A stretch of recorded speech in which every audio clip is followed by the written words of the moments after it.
नमस्कार दोस्तों, UP top news में आपका स्वागत है। तो चलिए नजर डालते हैं आज की 25 टॉप बड़ी खबरों पर। लेकिन दोस्तों, उससे पहले हमें कमेंट में जरूर बताएं कि आप यह वीडियो किस जिले से देख रहे हैं, और साथ ही चैनल पर नए हैं तो चैनल को भी सब्सक्राइब जरूर कर ले। लखनऊ के अलीगंज में जिस बिल्डिंग में कुछ दिन पहले आग लगी थी, अब उस पर बड़ी कार्रवाई होने वाली है। जांच में पता चला कि बिल्डिंग का कुछ हिस्सा नियम के खिलाफ बनाया गया था, इसलिए अब उस अवैध हिस्से को तोड़ने की तैयारी शुरू कर दी गई है। अधिकारियों का कहना है कि लोगों की जान की सुरक्षा सबसे जरूरी है। आगे से जो भी नियम तोड़ेगा उसके खिलाफ भी सख्त कार्रवाई की जाएगी। उत्तर प्रदेश में मानसून फिर से तेज हो गया है। मौसम विभाग ने लखनऊ समेत करीब 50 जिलों के लिए ऑरेंज अलर्ट जारी किया है। अगले 4 दिनों तक कई जगह हल्की से बहुत भारी बारिश हो सकती है। तेज हवा चलने और बिजली गिरने की भी संभावना है। लोगों से जरूरत होने पर ही घर से बाहर निकलने और मौसम विभाग की सलाह मानने को कहा गया है। बारिश से गर्मी से राहत मिलेगी, लेकिन जलभराव और सड़क पर परेशानी भी हो सकती है।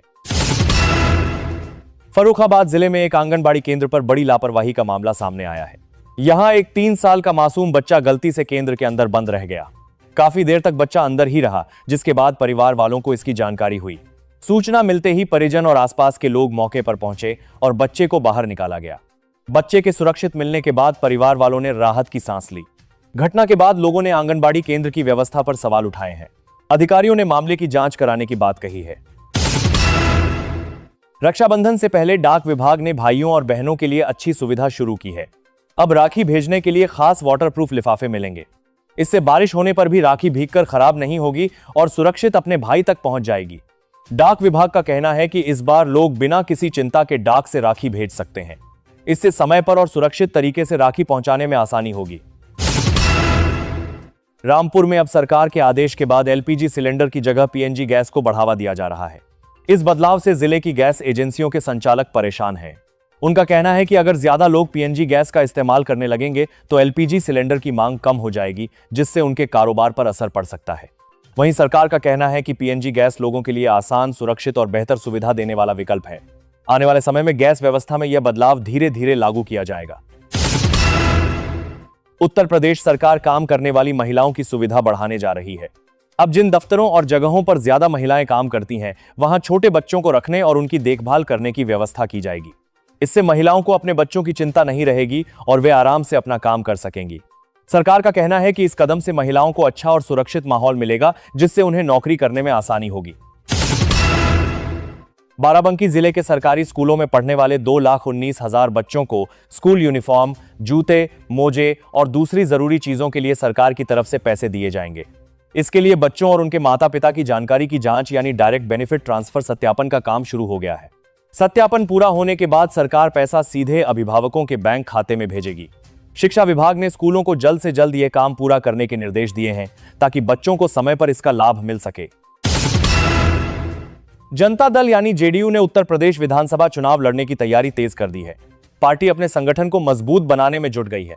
इसके लिए जगह जगह कार्यकर्ताओं के साथ बैठकें की जा रही हैं और चुनाव की तैयारी की जा रही है। जेडीयू का कहना है कि वह कई सीटों पर अपने उम्मीदवार उतारेगी। पार्टी का लक्ष्य ज्यादा से ज्यादा लोगों तक पहुंचना, नए लोगों को अपने साथ जोड़ना और चुनाव में अच्छा प्रदर्शन करना है। सोना और चांदी खरीदने वालों के लिए राहत भरी खबर है। इस हफ्ते सोने और चांदी की कीमतों में काफी गिरावट दर्ज की गई है। चांदी के भाव करीब 5,000 रुपए तक नीचे आ गए हैं, जबकि सोने के दाम में भी कमी देखने को मिली है। कीमतों में गिरावट से ग्राहकों को फायदा मिल सकता है। बाजार के जानकारों के अनुसार अंतर्राष्ट्रीय बाजार में बदलाव और मांग में कमी के कारण सोने चांदी के रेट गिरे हैं। ऐसे में खरीदारी करने वाले लोगों के लिए यह अच्छा मौका हो सकता है। अयोध्या में बने भव्य राम मंदिर की सुरक्षा व्यवस्था को और बेहतर किया जा रहा है। मंदिर की सुरक्षा में लगे कर्मचारियों की सैलरी भी बढ़ाई गई है, जिससे उन्हें काम करने में और सुविधा मिलेगी। प्रशासन का कहना है कि मंदिर में आने वाले लाखों श्रद्धालुओं की सुरक्षा सबसे जरूरी है। इसी को ध्यान में रखते हुए सुरक्षा के इंतजाम लगातार बढ़ाए जा रहे हैं। मंदिर परिसर में तैनात कर्मचारी पूरी जिम्मेदारी के साथ अपनी ड्यूटी निभा रहे हैं। आने वाले समय में सुरक्षा व्यवस्था को और मजबूत किया जाएगा, ताकि श्रद्धालु बिना किसी परेशानी के दर्शन कर सकें। गाजियाबाद में कांवड़ यात्रा को देखते हुए बिजली विभाग ने सुरक्षा की तैयारी शुरू कर दी है। यात्रा के रास्तों में लगे बिजली के खंभों को पीवीसी कवर से ढका जा रहा है, ताकि कांवड़ यात्रियों को किसी तरह का खतरा न हो। विभाग के कर्मचारी जगह जगह जाकर खंभों की जांच कर रहे हैं। अधिकारियों ने बताया कि यात्रा के दौरान बिजली से जुड़ी कोई परेशानी न आए, इसके लिए पहले से ही सभी इंतजाम किए जा रहे हैं। प्रशासन यात्रियों की सुरक्षा को लेकर पूरी तरह सतर्क है। अंबेडकर नगर जिले में स्मार्ट मीटर लगने के बाद कई बिजली उपभोक्ताओं को परेशानी का सामना करना पड़ रहा है। जिले में करीब 4000 घरों का अभी तक बिजली बिल नहीं बन पाया है। बिल नहीं आने से लोग परेशान हैं और उन्हें समझ नहीं आ रहा कि कितना भुगतान करना है। कई उपभोक्ता अपनी समस्या लेकर बिजली विभाग के कार्यालय पहुंच रहे हैं। अधिकारियों का कहना है कि समस्या की जांच की जा रही है और जल्द ही सभी उपभोक्ताओं का सही बिल जारी कर दिया जाएगा। झांसी में एक बड़ा हादसा होने से बच गया। गुजरात से बिहार जा रहे नाइट्रोजन गैस के टैंकर में अचानक गैस लीक होने लगी। गैस लीक होने का पता चलते ही ड्राइवर ने तुरंत टैंकर को सड़क किनारे सुरक्षित जगह पर रोक दिया और इसकी जानकारी अधिकारियों को दी। सूचना मिलते ही टीम मौके पर पहुंची और गैस रिसाव को रोकने का काम शुरू किया। ड्राइवर की सतर्कता और सही समय पर लिए गए फैसले से बड़ा खतरा टल गया। इस घटना के बाद लोगों ने राहत की सांस ली। अलीगढ़ में विकास प्राधिकरण ने अवैध कॉलोनी पर बड़ी कार्रवाई की है। एडीए की टीम ने करीब 15 बीघा जमीन पर बनी बिना अनुमति वाली कॉलोनी को तोड़ दिया। अधिकारियों ने बताया कि यह कॉलोनी नियमों को तोड़कर बनाई जा रही थी। जेसीबी की मदद से वहां बने अवैध निर्माण हटाए गए। एडीए ने लोगों से कहा है कि जमीन या प्लॉट खरीदने से पहले पूरी जांच जरूर कर लें ताकि बाद में परेशानी न हो। आगरा के एसएन मेडिकल कॉलेज में एक बुजुर्ग महिला को कोरोना जैसे लक्षण दिखने पर भर्ती कराया गया है। निजी लैब में उनकी जांच रिपोर्ट पॉजिटिव आई है, लेकिन अभी कोरोना की पुष्टि नहीं हुई है। अब सरकारी लैब में उनका आरटी-पीसीआर टेस्ट कराया जाएगा। रिपोर्ट आने के बाद ही साफ होगा कि महिला को वास्तव में कोविड-19 है या नहीं। फिलहाल डॉक्टर महिला का इलाज कर रहे हैं और उनकी हालत पर लगातार नजर रखी जा रही है। अलीगढ़ का नाम बदलकर हरिगढ़ करने की बात को लेकर फिर से चर्चा शुरू हो गई है। इस मुद्दे पर भाजपा और समाजवादी पार्टी आमने सामने आ गई हैं। भाजपा के नेता नाम बदलने की बात कर रहे हैं, जबकि सपा के नेता इसका विरोध कर रहे हैं। दोनों पार्टियां अपने अपने पक्ष में बात कह रही हैं। अब इस मुद्दे को लेकर प्रदेश की राजनीति फिर गर्मा गई है और लोगों के बीच भी इसकी चर्चा हो रही है। भदोही जिले के लोगों के लिए एक अच्छी खबर सामने आई है। यहां अब करीब 3 करोड़ रुपए की लागत से नया शादी घर बनाया जाएगा।